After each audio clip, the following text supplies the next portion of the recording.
Halo, selamat sore Sobat Milenial and Gen Z. Bertemu kembali di hari ini di program POV Times. Bersama saya Gilang Madutanaya, di mana kita akan membahas isu ataupun topik yang sedang ramai diperbincangkan. Dan bersama pemimpin redaksi IDN Times, Mbak Uni Lubis. Dan bagaimanakah sudut pandang maupun POV dari redaksi IDN Times. Langsung saja selamat sore Mbak Uni. Ya, selamat tengah malam di sini. Oh ya, selamat malam.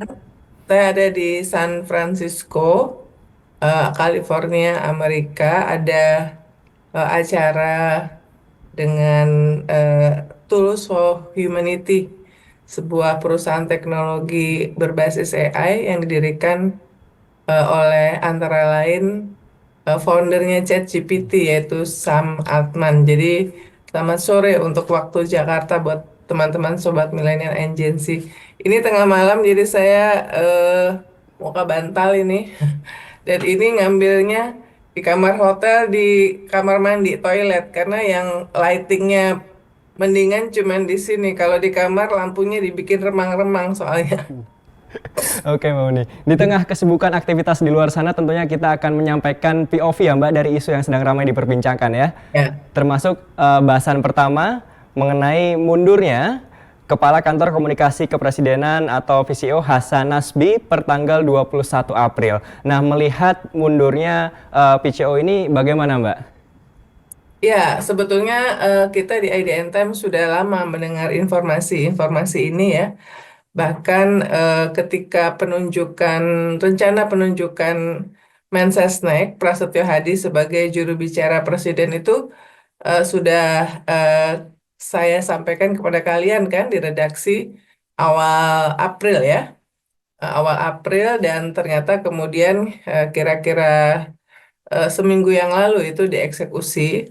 Dan ini semuanya adalah proses yang panjang dari problem eh, lemahnya komunikasi pemerintah sejak awal bertugasnya Presiden Prabowo sebagai presiden ya. Jadi ini kan udah masuk bulan ke-6, jadi memang seperti biasa sudah waktunya untuk melakukan evaluasi termasuk penggantian. Memang kalau kita lihat di pernyataan Hasan Nasbi, Kepala PCO, dia yang disampaikan secara eksklusif ke Total Politik, tapi kita sudah konfirmasi ya, wartawan Istana Irman konfirmasi dan dia memberikan izin untuk mengutip dari Total Politik. Dia itu mundur tanggal 21 April ya, menyampaikan surat kepada Presiden lewat Mensesnek dan juga lewat Sekretaris Kabinet Teddy. Dan alasannya di situ ada sesuatu yang sudah tidak di luar ininya apa namanya eh di luar jangkauannya ya. Tapi apapun alasannya, tadi saya katakan ini proses yang kita sudah dengar lama, bahkan Presiden saat wawancara dengan 6 jurnalis, termasuk saya di Hambalang tanggal 6 April kan ketika ditanya soal statement Hasan Nasbi berkaitan dengan pengiriman kepala babi, teror kepala babi ke redaksi Tempo, khususnya ke jurnalis perempuan Siska, mengatakan bahwa itu sesuatu yang Presiden mengkritisi pernyataan tersebut ya. Nah, mundur atau diminta mundur, saya rasa ini bukan lagi masalah. Yang jelas, yang bersangkutan sudah eh, menyatakan mundur. Kita tinggal menunggu saja nanti bagaimana siapa yang akan menggantikan. Tapi kita berharap tentunya pelajaran selama 6 bulan ini dipetik hikmahnya. Pertama, komunikasi atau siapapun yang bertanggung jawab terhadap komunikasi pemerintah dan presiden itu harus orang yang punya akses langsung kepada presiden ya, kalau perlu hampir 24 jam kecuali lagi tidur ya. Dan melakukan tahu persis proses perumusan sebuah kebijakan yang berakibat bagi publik sehingga sudah bisa melakukan assessment bahkan sebelum kebijakan itu disampaikan kepada publik. Kita tahu bahwa terutama di 100 hari pertama pemerintahan Presiden Prabowo banyak sekali program-program besar ya yang diluncurkan hampir bersamaan ya. Ada dari awal Januari ada makan bergizi gratis, kemudian tanggal 24 Februari ada Danantara ya. Lalu itu saja sudah besar di awal, di hampir akhir tahun ada kontroversi soal pengenaan PPN, kenaikan PPN 12%.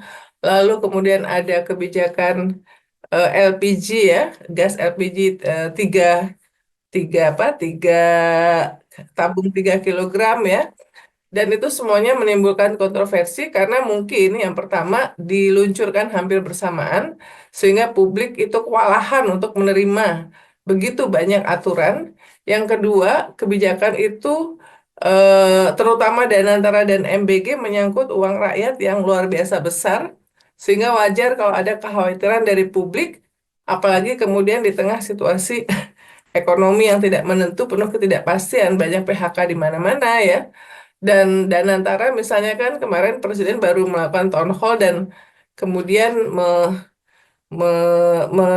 acara eh, pers diminta untuk keluar pada saat dia katanya menegur ya direksi-direksi BUMN, bahkan meminta kepada Kepala Badan Pelaksana Danantara, CEO Danantara yaitu Rosan Roslani untuk melakukan evaluasi menyeluruh terhadap eh, direksi dan komisaris BUMN. Jadi banyak sekali kebijakan-kebijakan yang diambil oleh pemerintah ini, sebagian menimbulkan ketidakpastian, kebingungan, dan pada saat seperti itu dibutuhkan seseorang yang bisa menyampaikan apa sebetulnya harapan atau yang dituju ya, visi misi atau yang dituju oleh Presiden berkaitan dengan kebijakan-kebijakan penting tersebut.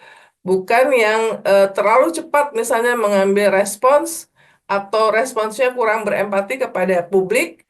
Nah, bahkan menimbulkan masalah karena sebetulnya juru bicara itu kan mestinya begitu dia menyampaikan sesuatu ya itu jelas ya, namanya juga juru bicara. Itu satu. Jadi orang yang benar-benar dipercaya. Yang kedua, orang yang ikut serta dalam proses pengambilan kebijakan. Dan yang ketiga, orang yang tidak ingin tampil dirinya, warna dirinya, tetapi benar-benar juru bicara itu menyampaikan pikiran-pikiran dan pendapat dari Presiden. Tidak memasukkan opini-opini pribadi, apalagi menonjolkan gaya pribadinya ya, misalnya yang tadi kurang berempati.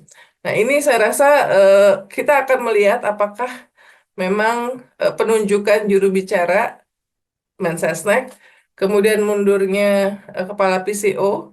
Nanti kita lihat siapa penggantinya. Semoga orang yang memang dipercaya oleh Presiden dan paham bagaimana pola komunikasi dari Presiden. Tetapi yang juga tidak kalah penting, Gilang dan teman-teman semuanya adalah dari Presidennya sendiri ya. Karena tidak tidak ada juga statement-statement Presiden yang juga dianggap eh, kurang berempati kepada publik ya. Misalnya menggunakan istilah ndasmu ya.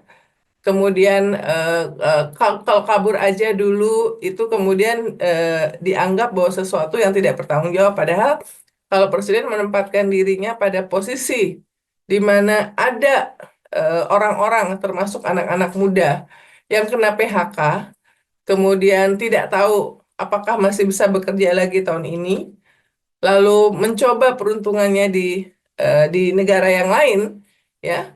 eh, Ya, kenapa harus disalahkan? Itu bukan sikap pengecut, justru itu sikap untuk ingin berjuang supaya eh, dia tetap bisa melanjutkan kehidupannya di luar soal bahwa ada kekhawatiran terhadap menurunnya tingkat demokrasi di tanah air.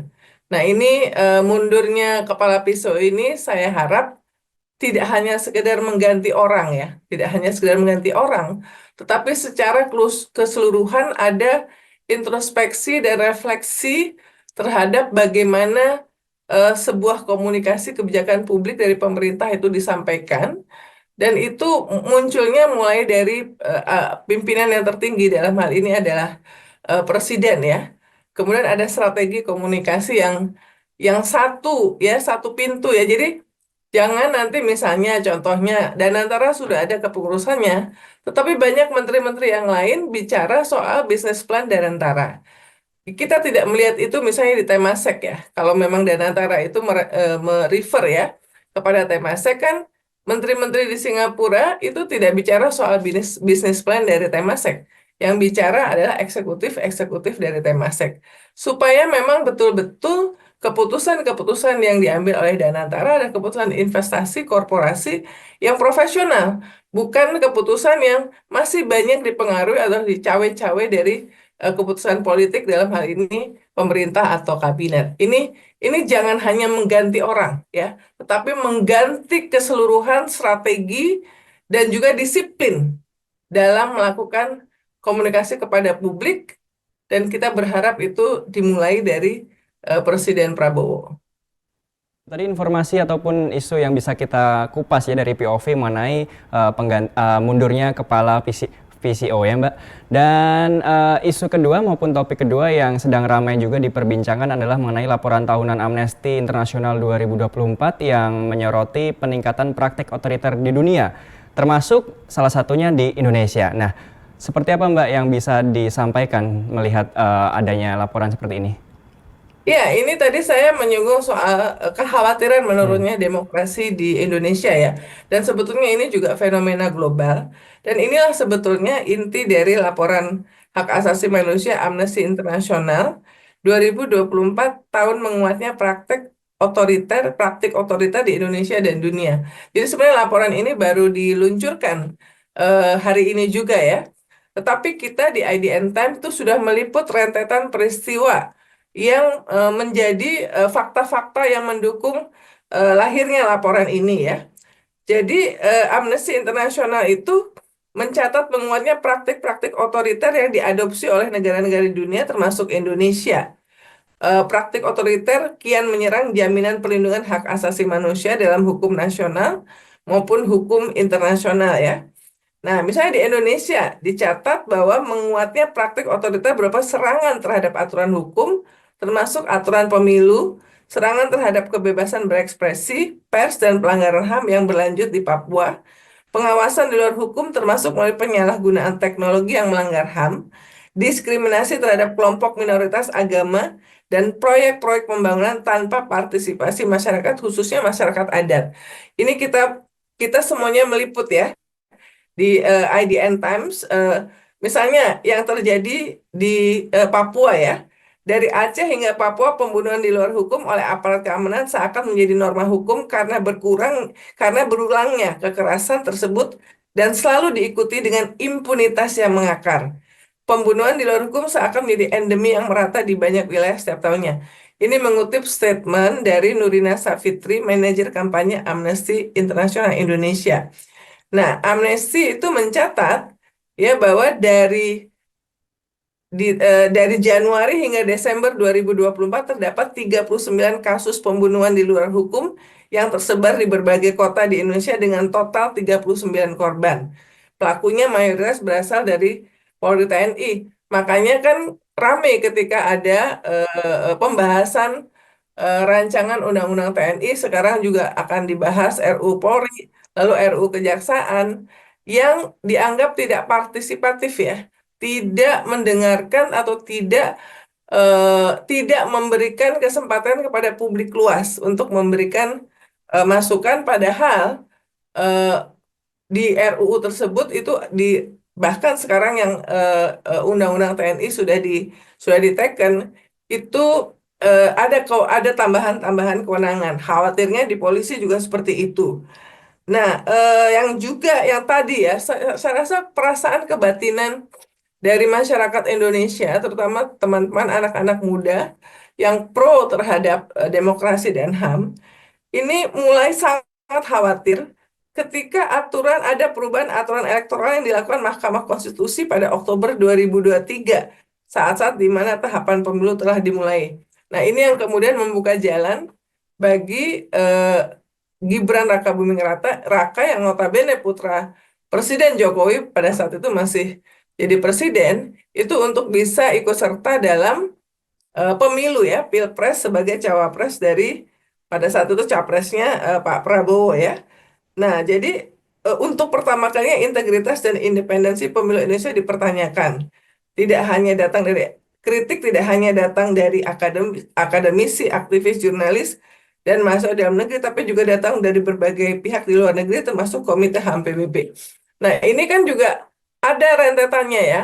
Misalnya kemarin kita juga melihat bahwa ada sejumlah purnawirawan ABRI ya yang menyampaikan poin-poinnya kepada Presiden Prabowo ya, 8 poin kepada Presiden Prabowo lewat Jenderal Purnawirawan TNI Wiranto yang antara lain adalah untuk apa namanya mengevaluasi ya soal Gibran, posisi Gibran sebagai wakil presiden saat ini.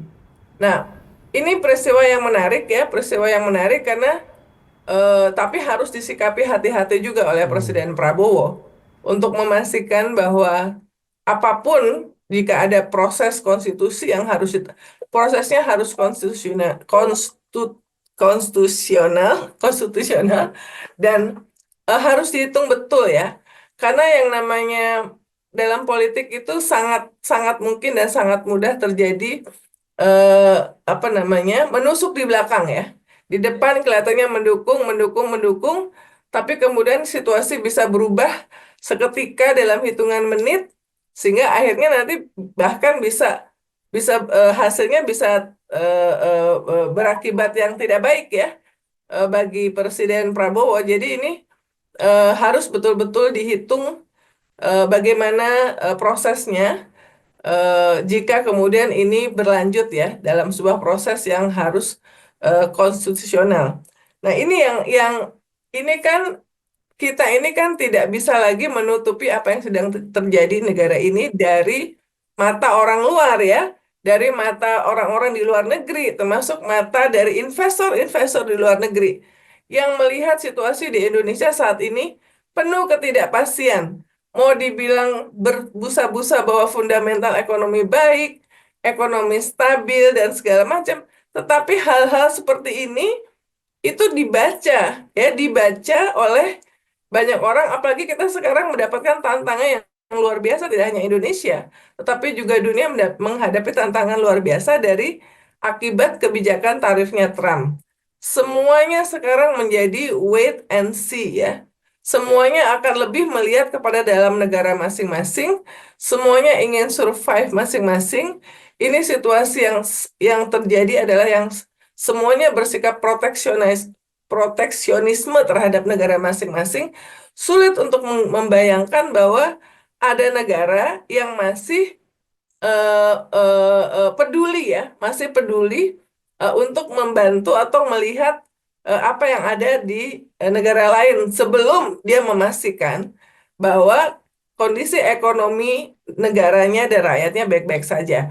Ini adalah tricky ya, dan tentu kita di IDN Times berharap bahwa Presiden Prabowo betul-betul bisa mengambil keputusan dan sikap yang clear, jelas, dengan kepala dingin, dengan rasional, mengutamakan kepentingan rakyat beneran ya, seperti yang selalu dikatakan, tidak hanya omong-omong tapi juga mengeksekusi kebijakan dengan baik, termasuk yang anti korupsi ini ya.